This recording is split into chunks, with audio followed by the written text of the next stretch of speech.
Little HaNoi Egg. Where's the entrance? May egg coffee day. We're going to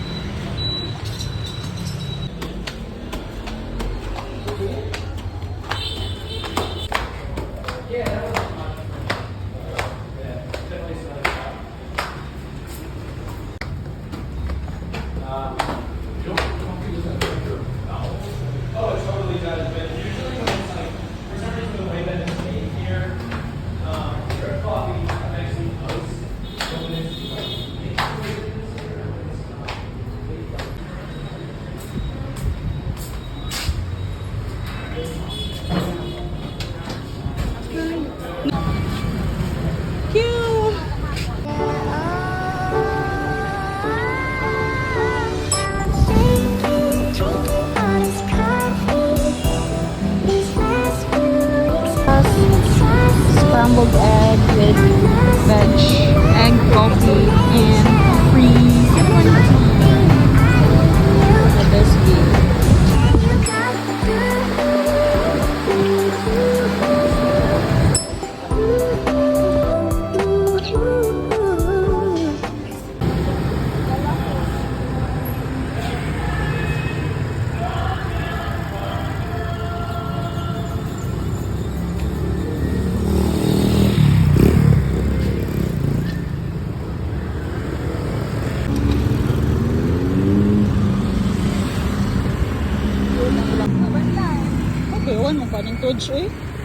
Let's follow Toj and his adventure.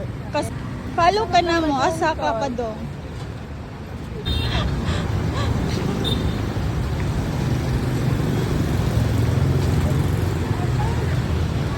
We're heading to Ha Tam Jewelry Shop. We found online that it has one of those who offer better rate. When we got there were many foreigners falling in line not to buy jewelry but to exchange their money. Indeed, it has a better rate. Across the Ha Tam Jewelry is the famous market, the Ben Thanh Market. It is famous for both locals and foreigners. A lot of foreigners come here especially to buy souvenirs and other stuff to bring back home. This market will always come out when you search for a place to buy those. It is open daily from 6 in the morning until 6 in the evening.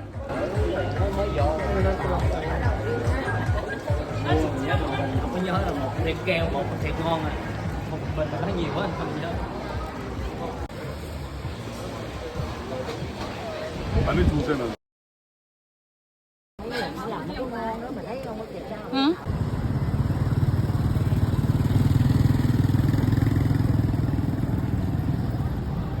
We're buying Hi everyone, we're going to the Independence Palace.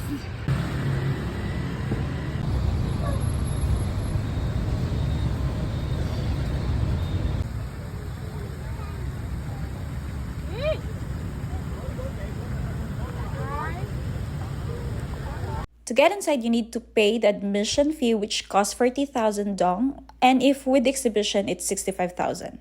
Open daily from 8 in the morning until 4:30 in the afternoon, with last ticket sale at 3:30 p.m. Here are some of the rooms you can find inside the palace.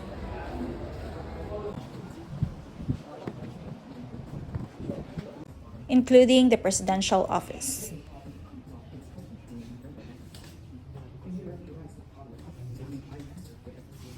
And there's a balcony too with this beautiful view. There are a couple of floors that you can access and check out within the palace. And there's also a cafe and restaurant outside. And a lot of this. Plus a large park wherein you can chill, especially if it's getting hot already. The only entrance that you can get into is through the main gate. From Independence Palace, we took Grab going to Sai Gon Central Post Office, which is still currently active, opens daily from 7:30 in the morning until 6 p.m. And you can find shops here as well. Just across is the Notre Cathedral, which is under renovation. Walking distance is the Sai Gon Opera House. You can also get inside here, and they also still hold shows. It is surrounded by luxury brand stores and shopping center.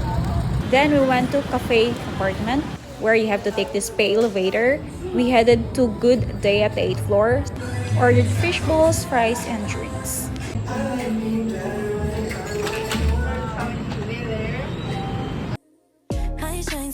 The Cafè Apartment is one building filled with cafes and restaurants. It has 9 levels, and you can access the elevator up to the 8th floor. But you have to pay 3,000 dong.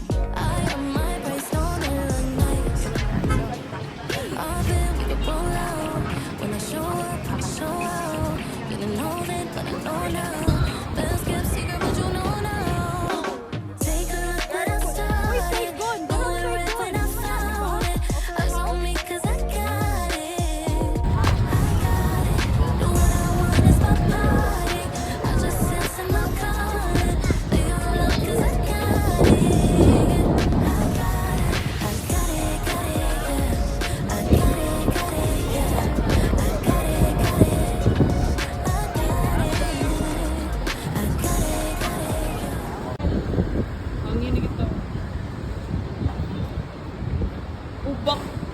Touch ubak.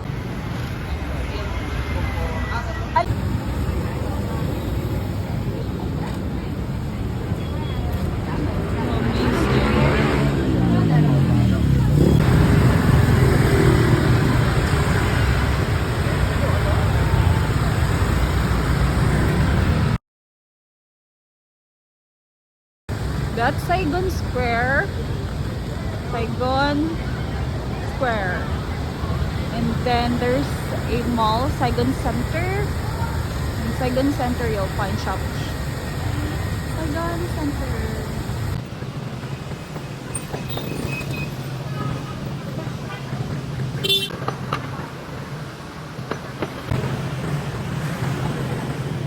Bakit sa like sa pangis buka? Come.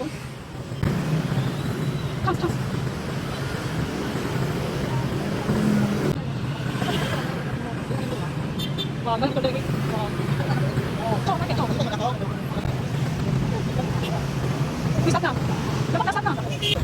my god! Oh my god!